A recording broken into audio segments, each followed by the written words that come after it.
Hey guys, I'm Francisco, and this is my YouTube channel, Before I Forget. And today, since we are still on the road to 420, I'm want to share with you guys a topic that has been more of a, subject conversation at the shop the last couple months and weeks. Cannabinoids. Cannabinoids. What do they do, right? How do they interact with us? How do we benefit from them, right? These are all questions that I'm going to answer. And on top of that, the little cherry on top is I'm going to include the top 5 cannabinoids that we tend to talk about most at the shop to give you guys just an idea of their just interaction with us. All right. First, I want to tell you guys a few little disclaimers here. Just a couple of changes this week's whole episode. One is that I have gathered information from a variety of websites. Too many, in fact, to sort of like list off on the bottom. So as a way to sort of show where I'm getting my information from, I'm going to just flash on the screen throughout the video a couple times, like a works cited page. It's going to show you all the links, information that I got that I'm presenting to you. So if anything that you hear interests you, intrigues you, or anything, I urge you to pause the video, take note of the websites and links, and check them out yourself. Moving on to number two. Number two is I'm not a medical professional. What I am trying to do is I'm trying to take a complex topic, break down in a way that's fun yet informative, in hopes of showing you yet another medicinal aspect of cannabis and its own components. Number three. Number three is in the same vein as sort of like number two, in the sense that I'm trying to make an informative presentation to you, but the information that I've gotten comes from limited research. What do I mean by limited research? I mean limited research, like lack of funding, lack of federal funding. Why am I saying lack of federal funding? Because according to the U.S. government and the DEA, cannabis, marijuana, is still a Scheduled 1 narcotic, up there with heroin, LSD, peyote, ecstasy, and methaqualone. Schedule 2, so less severe drugs, right? Narcotics for the DA would be fentanyl, meth, Ritalin, Adderall, oxycodone, and cocaine. Until marijuana is taken off the narcotics as a DA, federal funding will not be available. So the research that has been done by different organizations, nonprofits, institutions, and such.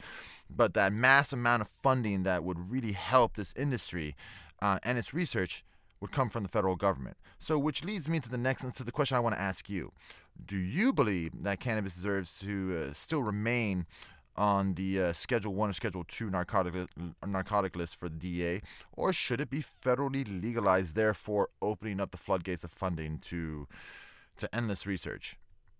I'm of the latter. I like the fact I want it to be federally legal for that reason, and for the fact that I work in the industry and I see the medicinal benefits of it every day. So keep that question in mind, you guys, while this video goes on, and I'd love to hear your comments. So whatever your belief is on this issue, feel free to comment below.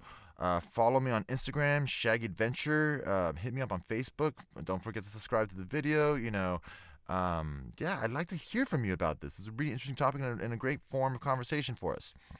Now, all of that's taken care of. Let's get to it. Let's get to the fun part, right? What's in your bowl? Today, for me, ladies and germs, I got a specific strain in here that's actually a pretty good favorite of mine. Obama Kush. And yes, it is named after President Obama. Before I get into any more of those tidbit trivias, let me tell you where I got this information from. Hitiva.com.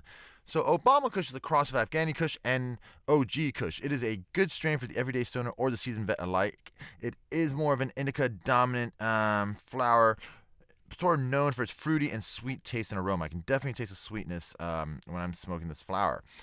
The medicinal benefits of it are that it gives you a good body high relaxation, helps you out with sleep, and all along giving you a little bit of a jolt creativity and happiness. So insomnia, anxiety, mood uplifting. Those would be more of the medicinal qualities of Obama Kush. Just like as all strains, it does have its negatives: cotton mouth and possible dizziness for some smokers. Now, Afghani Kush. Afghani Kush is one of the co-parents of this wonderful strain. This one is a very popular indica landrace strain. What does landrace mean? Landrace means that the strain is named after where it was grown originally. So in this case, Hindu Kush Mountains in Afghanistan. Afghani Kush is known for its sweet, earthy aroma with a little bit of skunk and lemon in there. The taste can be a bit harsh and can cause some people to cough. its experience, its high. It is mostly known for a great body high, along with like a mind spaciness. So if you need to keep your ducks in a row, this might not be the perfect strain for you. Along with that body high comes a sense of sedation and pain relief. So wonderful things to keep in mind for this strain. Um, I said pain relief, right? What are some other benefits along with chronic pain relief? Insomnia, anxiety, and some symptoms of PTSD are some of the medicinal benefits of this strain. The negatives, yet again, are going to be dry eyes and dry mouth. Also, on top of that, it's gonna be you might get some of the munchies. So for somebody like me, this is not that awesome of a feeling to have. I get mad munchies, so I can demolish the kitchen. So that being said, keep that in mind, y'all. So let's go to OG Kush, the other side of this equation here. OG Kush, I got the information from WikiLeaf.com. OG Kush is going to be more of a hybrid sativa lean effects. Its origin still debatable. It is known for its high THC content along with its euphoric cerebral high. It is more of a head focused kind of high in the sense that it helps sort of bring out whatever your current state of mind is. So that's like think of it like taking shrooms. So if you're in a good state of mind before taking some shrooms, it's going to be a great experience. If you're in a not so good, it might not be the best. So, just some stuff to, just keep in mind there, right? It is known more for its earthy aroma and taste. And then a little trivia for you on this one, too. It is a base component for many other strains, such as Tahoe OG, Bubba Kush, and Alpha Kush. Some of the medicinal benefits of this of OG Kush would be it helps with anxiety, depression, some attention deficit disorders, known to also help out with headaches and migraines alike. But the most important one, again, it is to help you live in the moment, to sort of help free your mind at that present moment to sort of just like expand upon it, right? So OG Kush, Afghani Kush make up this wonderful strain of Obama Kush, guys. So now before we get down to the nitty-gritty details, let's take a hit, shall we?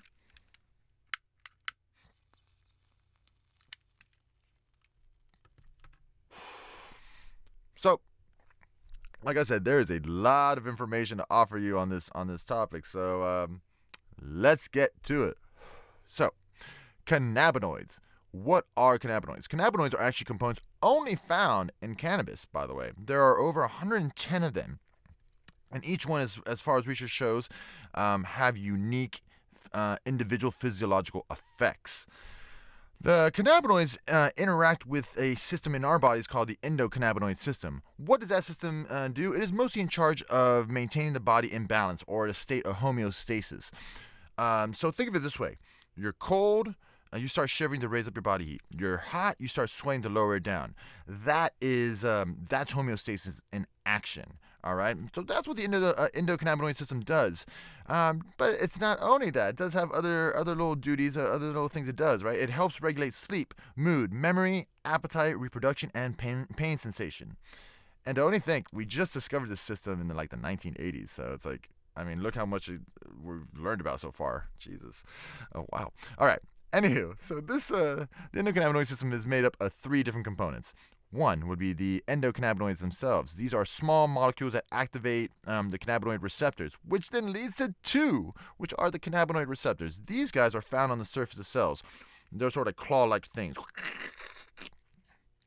In our situation, in our topic at hand, we're going to talk about 2 specific receptors, CB1 and CB2. CB1 is mostly found those receptors are mostly found in the brain.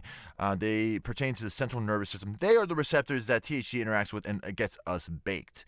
All right. CB2 receptors are mostly found in the immune system. And they make part of the peripheral nervous system. The third component in all of this are the metabolic enzymes. So to just keep in mind that these enzymes break down the cannabinoids after they've been used. So that's basically the gist of the endocannabinoid system, guys. Now, let's talk about some of the components that sort of go into this system, right? From cannabis, from said weed. And today we're going to talk about the top 5 that I've heard more asked about or we've discussed more at the shop. All right. So number one actually is a bit of a trick situation. Number one is number 1 and 2. Why do I say that? You're about to find out. But can you guess what it is? The most common one so far. THC, otherwise known as tetrahydrocannabinol. This cannabinoid attaches to CB1 receptors and gets you high, right? But did you know that that there is more than just one form of THC? In this case, we're going to talk about two. So number one in our top 5 is going to be THCA. This is a bit of a tongue twister, y'all. THCA stands for tetrahydrocannabidiolic acid. Lord have mercy. Good God, Jesus help me. All right, that is a tongue twister. That is the non-intoxicating form of the THC cannabinoid. The only way to make it intoxicating or psychoactive would be to apply heat or decarboxylation. It is the process of applying heat to change THCA to convert it to THC, the THC that we know of, or the Delta-9 THC, which I will get to. So, as a matter of fact, a little trivia for you on THCA. When it comes to smoking flower, 30 to 70% of it in some studies have shown that gets lost in the conversion. So what happens to that? That is a bit of a mystery. So what are some medicinal benefits and properties that studies have shown that THCA has to offer us? We have 4. We have 1, anti-inflammatory, so sort of help you out with things like arthritis and lupus. 2 would be neuroprotective properties, such as treatment for neurodegenerative diseases. 3 would be antiemetic effects, something to help combat nausea and appetite loss. 4 would be anti-proliferative effects, which have been noted in studies having to do with prostate cancer. So, how are ways now to consume THCA without having to use heat, therefore not getting you high, get strictly the medicinal aspects of it? There are 2. Taking raw cannabis juice and raw cannabis tinctures. I'm one that has taken the tinctures, and I love them because I get the medicinal anti-inflammatory properties of this cannabinoid for my body, and I get I enjoy it. So I highly suggest you guys to try out these oils, these juices and tinctures. Also, a little precursor before I carry on to our number 2 is that when it comes to tinctures and oils and such and edibles, everyone has their own individual tolerance. There's not a golden ticket, I guess, answer to tell you how much you need to take. That is just a matter of experimentations. For some, certain products will work for them. For others, it won't. Some may have a high tolerance, some may not. That is just a matter of experimentation. So yeah, I wish I could give you guys a solid answer, but that is the best answer I can come up with when it comes to like dosage. Okay? Now, let's move on to number 2. Number 2 is going to be more the regular THC, the THC that we all have come to learn about, right? It is actually called Delta-9 THC, or Delta-9 tetrahydrocannabinol. This one I talk about every week, so I'm not going to talk too much about, is the one that gets you baked, right? And like I said, this is the cannabinoid that attaches to CB1 receptors and boom, gets us baked because it's attached to our brains. So there you have it, you guys. Those are the first 2, all right? They're both THC related. Now, let's move on to number 3, shall we? CBD, or cannabidiol. All right, this one has also been very popular right now. It's been mostly associated with mental health, anxiety, depression, mood stabilization, stuff like that. But did you know that this non-intoxicating cannabinoid can actually has been shown to benefit other medicinal situations? What are they? Well, here you go. Here's a list. We got 1. It's going to be autoimmune diseases like inflammation, rheumatoid arthritis. 2 would be neurological conditions such as Alzheimer's, dementia, Parkinson's, multiple sclerosis, epilepsy, Huntington's disease. 3 would be more like the metabolic syndromes like obesity, diabetes. 4 would be neuropsychiatric illnesses like such as autism, ADHD, PTSD, alcoholism. 5 would be the gut disorders like Crohn's or colitis. 6 would be cardiovascular dysfunction such as arrhythmia, and another one that I just can't pronounce. 7 would be skin disease such as acne, dermatitis, and psoriasis. So these are just other aspects of CBD has actually been able to help people in. And just so you guys know, CBD you can consume in many different ways via edibles, tinctures, smoking, in whichever way. Different forms of consumption change activation time and duration time of effect. That is a story for another day, but just keep that in mind. Depending on how you consume said product will depend on how quickly it activates and how long it stays activated in your system. I will get to that another day, though. Number 4, you guys. There's going to be another one that hasn't been that highly researched. CBN, cannabinol. This one, again, not highly researched as much as like CBD and THC. It is mildly intoxicating, so it's got about 25% the same potency as THC. And it's known more as like the sneaker cannabinoid. It is more of a natural sedative. So if you are having troubles with maybe anxiety or helping or sleep, this would be a good one for you. Shit, I already mentioned one of them, right? Insomnia. But what are some other medicinal benefits of this cannabinoid, right? Aside from insomnia, it helps you out with pain relief. It can help stimulate bone cell growth. Also, to stimulate appetite. On top of that, it's got a few medicinal properties to it: antibacterial, anti-inflammatory, and anticonvulsant. So yeah, CBN is again not that highly researched just yet, but it is. It has so much potential. So how do you get to consume something like this? How do you get to consume this cannabinoid? 2 ways. You can try tinctures or oils, which I actually take a tincture on a nightly basis. It does help me out with my sleep. Again, I do know my tolerance, so that gives me a step forward on that. Or you can just let some flower age. What do I mean by that? Setting it down in a jar, leaving it out there for about a few weeks to a month, not airtight, but just a regular jar, or just letting it air. What happens is, by leaving it out, the THC naturally converts to CBN. So yeah, that's you'll have a CBN heavy strain in no time, in a couple of weeks, if you were to do it that way as well. So now let's get to the last one, CBG or cannabigerol. This one is the mother of all cannabinoids. What does that mean? The mother of all cannabinoids is basically saying that when the plant is growing, is formed, CBG is the first cannabinoid that forms. From it comes THCA, CBDA, and CBCA. All those cannabinoids, whether they have an intoxicating effect, would not kick in at this current state in time. Again, testing is, as with CBN, a little bit more in the infancy aspect of it, but it has been shown to help with certain medicinal conditions. 1 would be neurodegenerative conditions, 2 would be anti-inflammatory conditions, and 3, metabolic conditions.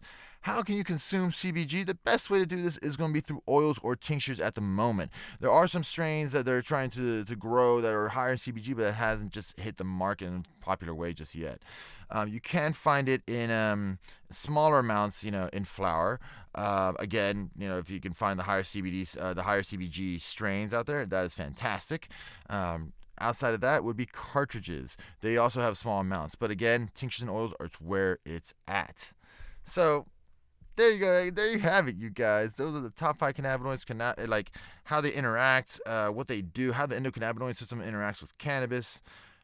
This is just all information that's out there that I just wanted to share with you guys. So again, share with you the medicinal benefits of cannabis and why I believe, another reason why I believe it should be federally legalized. Let's go back to that question, guys. What do you guys think? What do you guys think? Should it be federally legalized? Should it still stay a Schedule 1 or even a Schedule 2 narcotic? Tell me your thoughts, y'all. Share with me your thoughts on all this. I'd love to hear it. Hit me up on Instagram at Shaggy Adventure. Leave some comments below. Don't forget to subscribe. Hit me up on Facebook. I just want to hear from you guys. Let's keep this conversation going. I hope you all enjoyed all this. I hope that this finds you happy. I hope this finds you in a good place. And most importantly, I hope this finds you blessed.